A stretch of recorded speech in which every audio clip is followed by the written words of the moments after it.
If your Facebook account was permanently deleted after 30 days, here's how to recover it. First, open your browser and navigate to Facebook Help Center. This is Facebook's official help center where you can submit account recovery requests.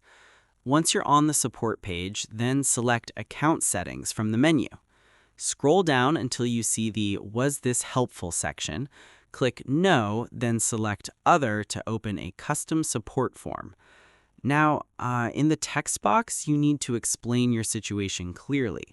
Write that you deleted your Facebook account to take a break and you intended to log back in before the 30-day deletion period ended, but due to unforeseen circumstances, you couldn't access it in time.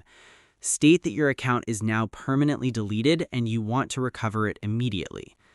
For Facebook account recovery requests, being specific about your situation increases your chances of success. Once you've written your explanation, click Submit. Facebook's support team typically responds within 48 hours. They'll review your permanently deleted Facebook account case and send you recovery instructions via email. After receiving their response, follow the steps they provide to restore your deleted Facebook account. That's the complete process for recovering a Facebook account deleted after 30 days. If you found this tutorial helpful, subscribe to Nulltech for more step-by-step guides.